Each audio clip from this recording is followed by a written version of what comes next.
ओम श्री सद्गुरु महर्षि में ही परमहंस महाराज जी की जय। गुरु महाराज का प्रवचन, आदि घड़ी के सत्संग का फल। महर्षि शाही स्वामी जी महाराज के वचनों में, मंगल मूर्ति सद्गुरु मिलवे सर्वाधार, मंगल में मंगल करना बिनो बारंबार, ज्ञान उदी अरु ज्ञान गण सद्गुरु शंकर रूप, नमो नमो बहुबार ही सकल सुपूजन भूप। उपस्थित धर्मानुरागी सत्संग प्रेमी सदा आत्माओं, माताओं एवं बहनों, हमारे परमाराध्य श्री सद्गुरु महाराज जी ने कई पुस्तकें लिखी है। उन सभी पुस्तकों में सत्संग योग का विशेष स्थान है। सत्संग योग पुस्तक के बारे में हमारे परमाराध्य ने कहा था, किसी दिन हमारा यह शरीर नहीं रहेगा, उस समय सत्संग योग पुस्तक ही हमारा प्रतिनिधित्व करेगी। उस सत्संग योग पुस्तक में श्री जबाल दर्शनों उपनिषद का एक मंत्र है, ज्ञान सोच को छोड़कर जो बाहरी सोच में लगा रहता है, वह मूड मानो सोने को छोड़कर मिट्टी का ढेला लेता है। मतलब क्या हुआ? हर एक को ज्ञान चाहिए। गोस्वामी तुलसीदास जी महाराज के वचन में है, धर्म ते विरति जोग ते ज्ञाना, ज्ञान मोक्ष पर्द भेद बखाना। ज्ञान नहीं है और मनुष्य ही है तो क्या है? वह पशु से श्रेष्ठ नहीं है। पशु को कौन सा ज्ञान नहीं है? हम आप पांचों इंद्रियों के माध्यम से जो ज्ञान करते हैं, वह ज्ञान तो पशु पक्षी कीट पतंग सबको है। किसी पत्रिका में मैंने पढ़ा था, साधारण से साधारण पक्षी हम आप से 8 गुना अधिक देखता है, बाज 10 गुना अधिक देखता है। गिद्ध के बारे में तो कहना ही क्या, गिद्ध ही दृष्टि अपारा। अंधेरी से अंधेरी रात में बहुत से प्राणी सुगमता से देख लेता है। कुत्ता सूंघकर चोर को पकड़ लेता है। कहने का मतलब है कि इंद्रिय संबंधित ज्ञान जो है इतर प्राणी को भी विशेष है। अपने राज्य में किसी समय अनेक राजा थे। एक राज्य में वर्षा नहीं हो रही थी। राजा ने पंडितों को बुलाकर पूछा कि वर्षा कब तक नहीं होगी। सबों ने कहा कि 1 वर्ष तक वर्षा का कोई योग्य नहीं। राजा जिससे पूछे वह वही बात कहे। उसी राज्य में रहते थे घाघ नाम के एक पंडित। उसने पूछा कि आप तो पंडित हैं, आप बताइए वर्षा कब तक नहीं होगी। उन्होंने सोचा, जो लोग कहते हैं हम भी वही कहे तो क्या महत्व होगा। कहा, मैं सोच कर कहूँगा। घाघ निकले यही सोचते हुए। जाते जाते पहुँच गए नदी के किनारे, जहाँ एक डोम का घर था। उस डोम की एक लड़की उस पार सूअर चरा रही थी। उसने पिताजी को पुकार कर कहा, पिताजी जल्दी सूअर को उस पार ले चलिए, बहुत जोरों की वर्षा होने वाली है। हाँ बेटी, तुम ठीक कहती हो, मैं तुरंत आ रहा हूँ। घाघ ने यह सुना तो सोचने लगा कि सभी पंडितों ने कहा कि 1 वर्ष तक वर्षा नहीं होने वाली है। उस लड़की से जाकर पूछते हैं कि तुमको कैसे मालूम हुआ कि वर्षा होने वाली है।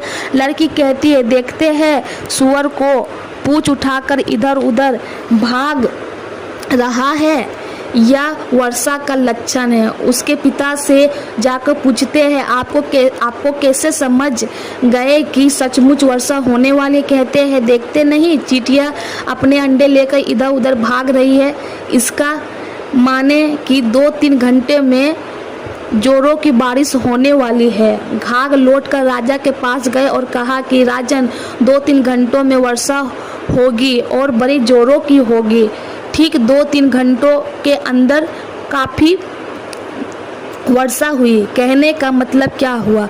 पशु पक्षी को भी यह ज्ञान है। यहाँ इस ज्ञान से मतलब नहीं है। हमारी आँख देखती है, कान सुनते हैं और अन्य इंद्रियां इंद्रिया ज्ञान करती है। कैसे?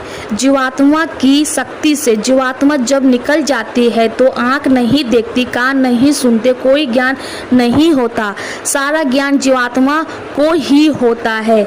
इन इंद्रियों के माध्यम से हम जो ज्ञान करते हैं वह इंद्रिया संबंधित ज्ञान होता है। जैसे आप चश्मा लगाकर देखते हैं, चश्मा नहीं देखता, देखते हैं आप ही, लेकिन कैसे देखते हैं? जैसे चश्मा का रंग होता है, जैसा चश्मा का गुण होता है। कहने का तात्पर्य है कि इंद्रिया जीवात्मा की शक्ति से ज्ञान करती है।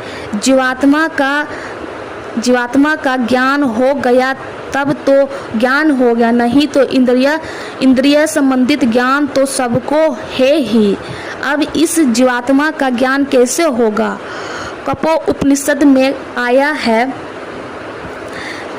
है उठो अज्ञान निंद्रिया से, जागो और श्रेष्ठ पुरुषों के समीप जाकर ज्ञान को प्राप्त करो। ये श्रेष्ठ पुरुष कौन है? पलटू साहब के वचन में है, बड़ा होते ही पूजिए संतन किया विचार, ज्ञान का दीपक लिन्हा, देवता 33 कोट नजर में सबको चिन्हा, सबका खंडन किया जोखिन, जो खोजी के 3 निकारा, तीनों में ही दुई सही मुक्ति का एक द्वारा, हरि को लिया निकारी, बहुरी 3 मंत्र विचारा, हरि है गुण के बीच, संत है गुण से न्यारा, पलटू प्रथम संत जन, दूजा है करतार, बड़ा होते ही पूजे संतन किया विचार। बड़ा कौन है सो समझ लीजिए, साध महात्म बड़ा है, जैसो हरि यश होय, ताही को गरहन कीजे, तन मन धन सवारी, चरण पर तरके दीजे, नाम से उत्पत्ति राम, संत अनाम समाने, सबसे बड़ा अनाम, नाम की महिमा जाने, संत बोलते हैं ब्रह्म, चरण के पिए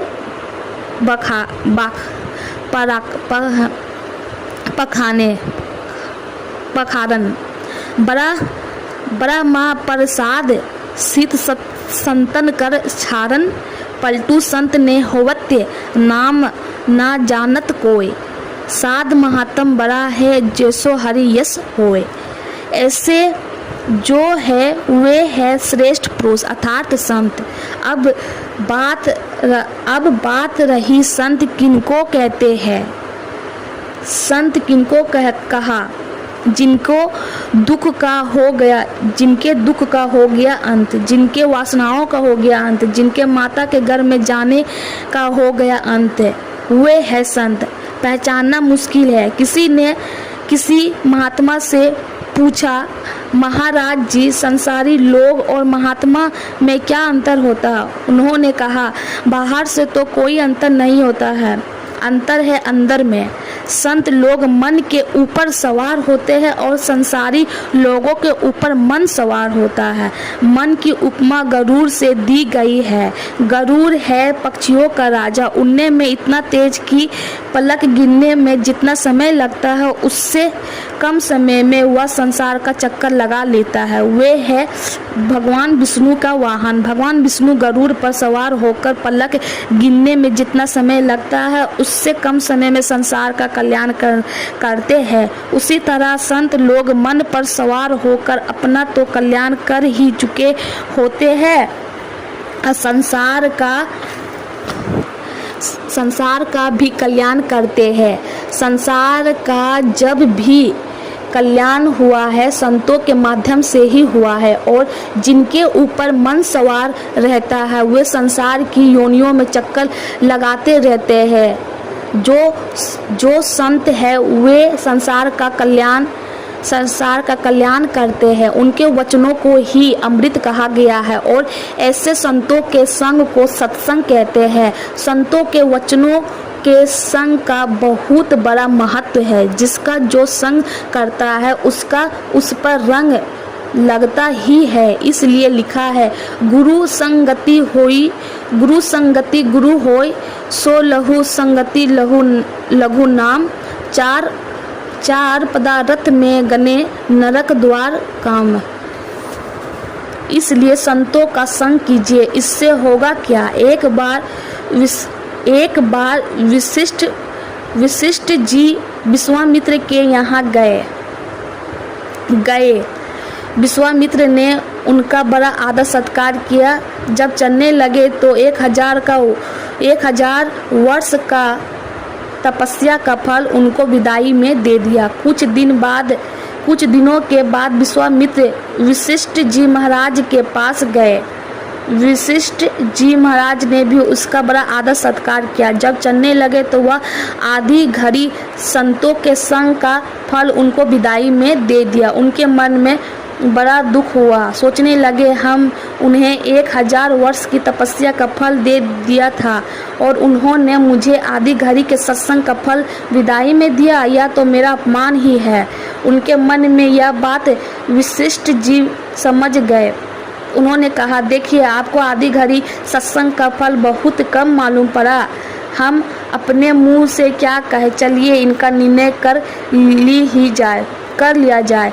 अब इसका निर्णय कौन करेगा। दोनों चले गए ब्रह्मा जी के पास और कहा कि ऐसी बात है, आप निर्णय कर दीजिए। उन्होंने सोचा कि इन दोनों के विवाद में पड़ना ठीक नहीं होगा।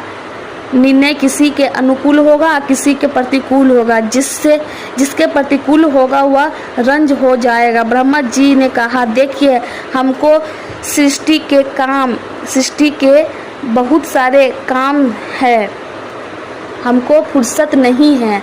आप लोग भगवान शंकर के पास चले जाइए। दोनों भगवान शंकर के पास चले गए और पूछा कि सत्संग का बड़ा फल है कि तपस्या का फल।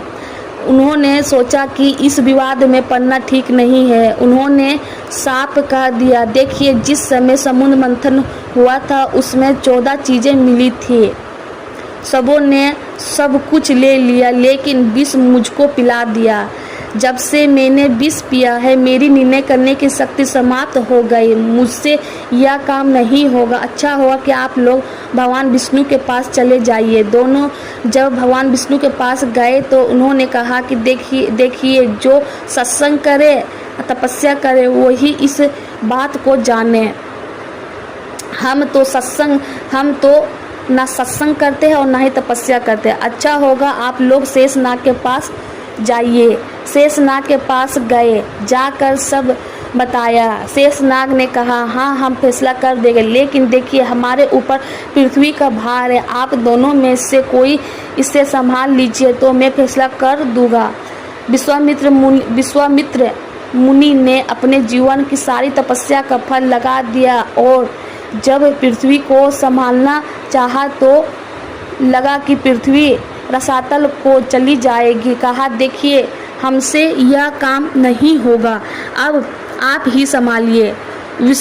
वशिष्ठ जी महाराज ने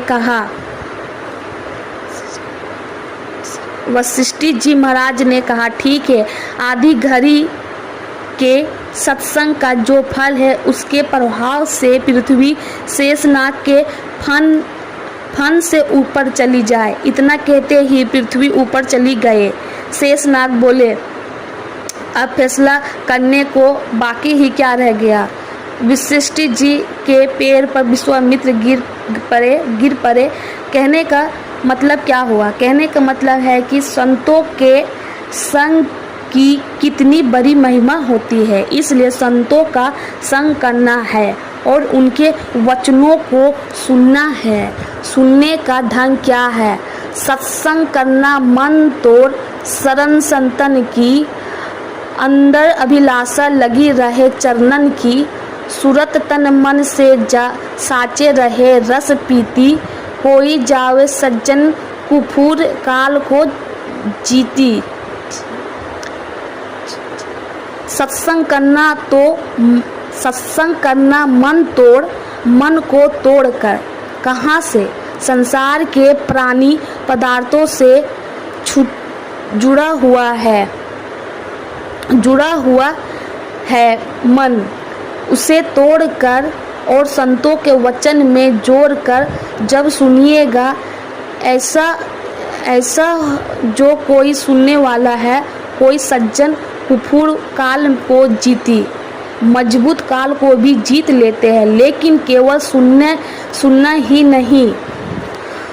सुनी समझहुई जन मुदित मन, मजही अतीत अनुराग, लही चारी फल अक्षत तनु, साधु समाजु परियाग।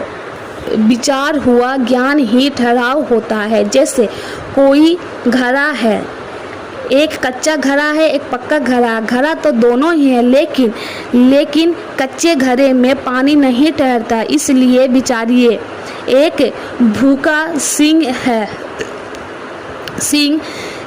सिंह है। वह सिंह शिकार की खोज में निकला। सुबह से शाम हो गई, लेकिन कोई नहीं मिला, कुछ भी नहीं मिला। अंत में एक गुफा दिखाई दी। सोचा इसमें कोई जीव होगा, लेकिन जब वहां गए तो वहां भी कोई नहीं था। अब सोचने लगा सिंह कि कहीं नहीं जाऊंगा, कहीं नहीं जाऊंगा, या किसी के रहने का जगह है, वह आएगा अवश्य, फिर काम बन जाएगा। सिंह उसी में छिप कर बैठा रहा। उसमें रहता था एक सियार होता है बड़ा होशियार। सियार आता है और देखता है सिंह के पैर के चिन्ह। वह सोचता है भीतर जाने का चिन्ह तो दिखलाई पड़ता है, लेकिन बाहर निकलने का चिन्ह दिखलाई नहीं पड़ता है। सिंह गुफा में ही बैठा है, लेकिन ठीक पता कैसे चले। सोचा, बोले, एक गुफा हमें तुम्हें कुछ बात तय है। वह यह बात है कि जब मैं कभी आऊँ तुम मुझको प्रेम से बुला लिया करो। आज तुम मुझको बुला नहीं रहे हो, तो मैं तुम्हें छोड़कर दूसरी गुफा में जा रहा हूँ। सिंह सोचता है गुफा इसकी रोज बुलाती है, गुफा इसको रोज बुलाती है। आज मेरे यहाँ रहने से इसकी बोलती बंद हो गई है, हम ही क्यों ना बोल दे। सिंह कहता है आओ आओ। सियार सोचता है जंगल में रहते रहते हम बूढ़े हो गए, लेकिन कभी गुफा को बुलाता नहीं सुना। अवश्य सिंह इसी गुफा में बैठा हुआ है और अंदर में ही है। कहने का मतलब क्या हुआ? कहने का मतलब है कि विचारा हुआ ज्ञान कैसा होता है। सुनिए, समझिए और विचारिए। विचार में जच जाए तो मनोयोग पूर्वक कीजिए। हमारे गुरु महाराज के वचन में है, ममन करत नाही बोध होई तो पुनि समझाए। अरे हा रे माही समझही बोध जो होई, रहनी ता सम करी लीजे। अर्थात मनोयोग पूर्वक सुनकर साधन करोगे तो विश्वास कीजिए। लहनी चारी फल, धर्म अर्थ काम तो होगा ही, अंतिम बात मोक्ष। सारे दुखों सारे कलेशों से छूट जाइएगा। संत के वचन को सुनने का समझने का तत्काल फल देखिए। काक होई पीक बकहु मराला। इसकी ऐसी महिमा है कि कौवा कोयल हो जाता है, बुगला हंस हो जाता है। कौवा और कोयल में कोई विशेष अंतर नहीं होता है। कौवा कठोर बोलने वाला होता है, कोयल पीर बोलने वाला होता है। कौवे की तरह कठोर बोलने वाला अगर कोई कोयल की तरह पीर बोलने लगे तो सत्संग के अलावा और कोई जगह नहीं। बुगला कीड़ा मकोड़ा खाने वाला मछली खाता है, कीड़ा मकोड़ा और मछली खाता है। हंस की तरह अगर निरामिष बनेगा तो सत्संग के अलावा और कोई जगह ऐसी नहीं है। जलचर थलचर नभचर नाना, जे जर चेतन जीव जहाना। मति कीर्ति गति भूति भलाई, जब जेहि जन्नत जहाँ जेहि पाई। सो जानब सत्संग प्रभाव करहु वेद ना आन उपाओ।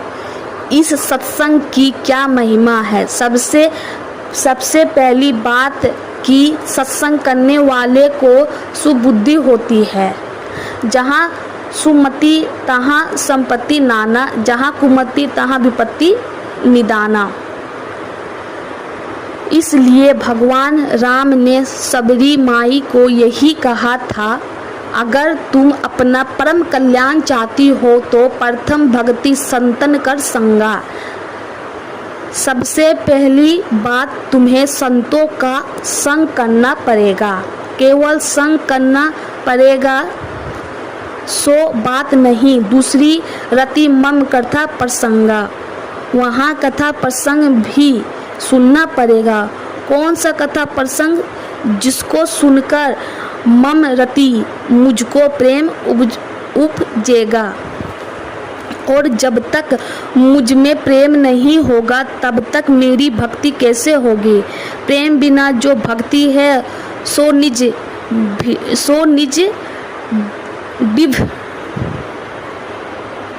दिव्य विचार प्रेम होना चाहिए। एक बार नारद जी जा रहे थे विष्णु लोक। एक भक्त मिल गए, पूछा महाराज कहाँ जा रहे हो? कहा जा रहा हूँ विष्णु लोक, भगवान विष्णु के दर्शन करने के लिए। कहा मेरा एक काम कर दीजिएगा। पूछा क्या? हाँ। पूछा क्या? हम उन्हीं भगवान विष्णु के भक्त हैं, उन्हीं की उपासना करते हैं। जब पूछते आइएगा कि दर्शन कब दीजिएगा? कहा ठीक है कह दूंगा। कुछ आगे बढ़े थे, एक और भक्त मिल गया। उसने कहा महाराज कहाँ जा रहे हो? कहा विष्णु लोक, भगवान विष्णु दर्शन के लिए जा रहा हूँ। कहा मेरा एक काम कर दीजिएगा। पूछा क्या? बोला उन्हीं भगवान विष्णु के उपासक हम भी हैं, जरा पूछते आइएगा कि हमको दर्शन कब दीजिए। कहा ठीक है कह दूंगा। एक आदमी और मिला, उसने भी यही कहा था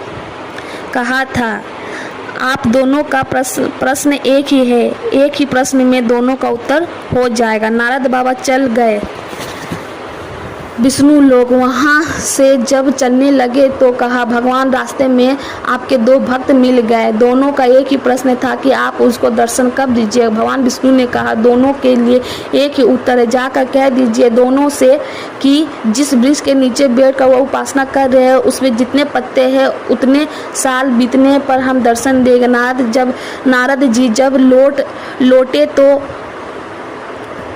जो भक्त बाद में मिला था वही पहले मिला। उसने कहा महाराज विष्णु जी से पूछे थे? नारद जी ने कहा हाँ। बोला नारद जी ने बोला हाँ पूछा था। उन्होंने कहा कि जिस वृक्ष के नीचे तुम बैठकर उपासना कर रहे हो उसमें जितने पत्ते हैं उतने साल बीतने के बाद वो तुम्हें दर्शन देगा। वह अंडी के पेड़ के नीचे बैठा था, उपासना कर रहा था। उसने वृक्ष को देखा और बोला कम पत्ता है, यह हमसे नहीं होगा, उठकर चल दिए। नारद जी चले तो पहला वाला भक्त मिल गया। कहा महाराज पूछे थे? नारद जी बोले हाँ पूछा था, लेकिन बड़ा ही कठिन उत्तर है। वह क्या? कहा जिस वृक्ष के नीचे तुम बैठकर उपासना कर रहे हो उसमें जितने पत्ते हैं उतने साल बीतने के बाद तुम्हें दर्शन देंगे। वह इमली के वृक्ष के नीचे बैठकर उपासना कर रहा था। आप सोचिए कितना छोटा होता है, कितना पत्ता होता है इमली में। वह खुशी से नाचने लगा। नारद बाबा कहते हैं अरे नाचते हो, देखते हो कितना पत्ता है। कहा कितना भी पत्ता, कभी न कभी तो अंत होगा। मुझको तो विश्वास ही नहीं था कि दर्शन होगा। तब तक भगवान विष्णु वहाँ पहुँच गए। नारद जी कहते हैं आप भी विचित्र है महाराज, आप भी विचित्र है महाराज, आपको आना ही था तो यह बात क्यों कहते हैं? कहा देखते नहीं इसका